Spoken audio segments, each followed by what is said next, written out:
أنا الإرهابي مقصر جلابيتي وماسك في إيدي سلاح، كله عندي حرام مفيش في شرعي مباح. متجوز 4 زينب وهدى هبة وسماح. أنا الإرهابي ضارب جوز ومكفراتي أصيل، شراني وكل حقد وغل وكمان بخيل. ضقني طويلة ومنعكشة وهدومي واحدة ملهاش بديل. أنا الإرهابي جاهل وأمي ومعنديش دماغ أفكر، برتكب معاصي في السر وقدام الناس مفكر، ماشي ورا شهوتي وعلى البنات ما بقدر. أنا الإرهابي مش هتشوفني غير في الأفلام، كذبوا عليك سيناريست وحيد ومشخصاتي إمام. لو بعدت عنهم، لو غمضت عينك، لو سديت ودانك تلاقيني حمامة سلام. لو فتحت عينك، لو قربت ليا، لو سمعت مني تلاقيني إنسان.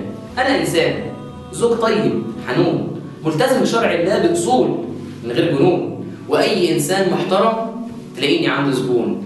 أنا إنسان صادق أمين متبع الرسول، في الشدة تلاقيني جدع وابن أصول، كلامي كله لين موزون موصول. أنا إنسان ابن بار وجار كريم، ومهما الناس سبوني تلاقيني برضو حليم، واضح وصريح وعمري ما كنت لئيم. أنا إنسان متبع النبي الصادق الأمين، أحيانا هنصحك وأوجهك ولكن بلين، مش زي ما قالوا عني إني عنيف مهين. ما انكرش إني بغلط زي بقية الناس، لكن يوم ما بغلط بيخلوا سيرتي مداس. خليك يا صاحبي منصف وبلاش وسواس، مش كل ما تشوفني في فيلم سيما تقول إرهابي أو عيل ملوش قيمة. أنا زيك إنسان بلا عنوان، بغلط وأصيب ولكني في الآخر إنسان.